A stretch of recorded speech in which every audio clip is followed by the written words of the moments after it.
Welcome to another ball review. This one's for the Storm Matchup Hybrid, which joins the Solid and the Pearl in Storm's Hotline on October 27th. My layout's the same as always, 65 by 5 1/4 by 40. I tried a 4.5-inch pin on the Matchup Pearl and wasn't a fan. It seemed like the ball reaction was just too early, so I went back to my usual pin. And although I don't think it significantly impacted my experience with the Hybrid, I think it made a difference. The Hybrid clears the fronts much easier than the Pearl, which seems kind of odd. I felt like I was able to be easier with it at the release without having to worry about trying to both force it down the lane and then force it to shape up on the back end, so it's a very comfortable ball for me to throw. Like the Pearl, it looks the best from straighter angles or with just a little bit of bend in it, but it does play much better from deep, especially when track friction shows up. It's a bit sensitive to oil, but that's to be expected at the price point. The Hybrid gives me a reasonable amount of room for error. It's not going to cover up big mistakes, no ball will, but I feel a significant amount of confidence while throwing it. It feels like it rolls heavy, but it doesn't chug, and while it doesn't rev very strongly, it's enough. It feels balanced.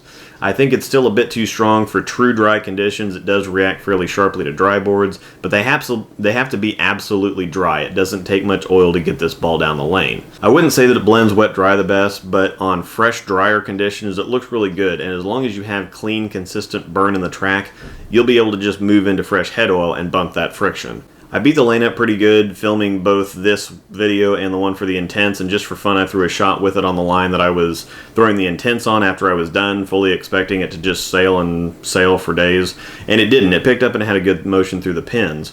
All in all, I saw very positive things from this ball, and despite the expectation I had going in, the Matchup Hybrid impressed me. I mean, as you can see, I don't see much similarity in ball reaction between this ball and the Pearl. They don't look terribly different through the heads, but the back-end transition and motion into and through the pins looks and feels very different to me. As far as rating goes, I'll give it +2 for value. It's a very good ball for the price. This is a house shot killer. For design intent, it also gets a +2. It hooks just a little bit too much for the price point. There's a pretty big gap between this ball and the next step down, which is a Hybrid Tropical. For hook, it gets a +1. Like I said, just a little too aggressive, not a lot. For versatility, it gets a +2. I mean, this is going to be a great ball for a lot of people on everything but really heavy and longer volumes. Composite score is +7. It's one that doesn't really do anything impressive. It's just very user-friendly and gets the job done. For shot shape, it's very clean and angular, extremely readable ball. This one rarely will surprise you. You should know exactly what it's going to do by the time it hits the arrows.